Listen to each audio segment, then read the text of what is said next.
Alright, so admit it. Somewhere in your house right now you have a package of instant ramen kicking around. Everyone does. My go-to is Korean Shin Ramyun. So today I'm going to show you 2 cheap ways to dress up your bowl of instant ramen. The favorite Korean way, and a slightly fancier way. If you like this video, give it a like and consider subscribing. I release new episodes every Tuesday and Thursday. And with all that being said, let's make some ramen. So like I said, I'm using Shin Ramyun, but you can use whatever you'd like. The first thing we need to do is bring a pot of water to a boil and add both the package of dried vegetables and the package of seasoning. Complicated, I know. Then add the ramen noodles. Pro tip, once the noodles have softened enough that you can break them up, pull them out of the water for a few seconds. The drastic change in temperature will temper the noodle, giving it a nicer texture and chew, similar to how a blacksmith tempers steel. When the noodles are just about done, make a well in the center and crack an egg. Turn the heat down to medium and simmer for a minute before covering with a lid and allowing it to steam for another 2 to 3 minutes, or until the white is fully set and the center is still nice and jiggly. Bust out your fanciest bowl, lift the egg out with a spoon and pour the noodles in. Then nestle that gooey little egg in the center. Now this wouldn't be legit Korean ramen without 2 things. Green onion, obviously, and American cheese. This right here is as simplistically delicious as it gets with instant ramen. And the best part, all of these toppings cost about 34 cents. And you can't go wrong with that.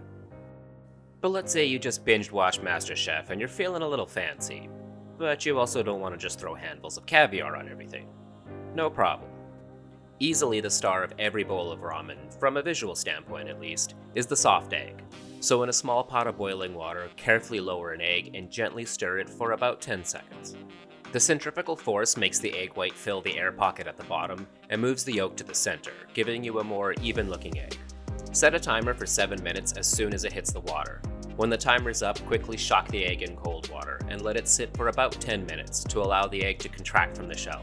This will help make it way easier to peel afterwards. Now if only we had some nice meat to— oh hey, look, it's some pork belly left over from my last video, which you can check out on the description. That's convenient. I want 2 nice pieces, so I'm only going to use the thicker end and cut it into 2 thick slices.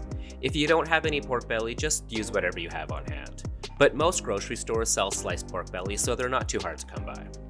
Heat a small pan, preferably cast iron, on medium heat, and give the pork belly a really nice sear, about 3 to 4 minutes per side. Now, I get asked a lot about cast iron since that's the majority of what I use in my videos, and whether I think it's the best for cooking. And the short answer is yes. Yes, it is. The long answer, though, is also yes. Well-used cast iron is virtually non-stick, holds heat quickly and evenly, and lasts forever. This pan belonged to my grandmother and is roughly 60-something years old.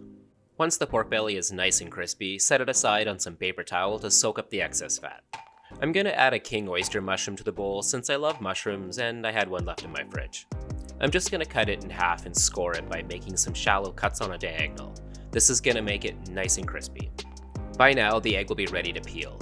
The only trick I use for this is taking a chopstick and very lightly hitting it all over to crack the shell. A spoon works too, just be gentle and get every inch of the shell. It'll basically just fall off afterwards. For the ramen, repeat the same steps as last time. Grab your fanciest bowl and pour the noodles in. If you want to give it that ramen shop look, grab a bunch of the noodles and lay them across the bowl. Then add your toppings and throw a little kimchi and green onion on there too, for a grand total of $2.87. Season the egg with some kosher salt and freshly cracked black pepper, and that's it. Korean instant ramen done 2 ways. So what's your favorite way to eat instant ramen? Let me know down in the comments. Thanks for watching. If you like this video, give it a like and consider subscribing. You can also follow me on Facebook, Instagram, and TikTok for more content.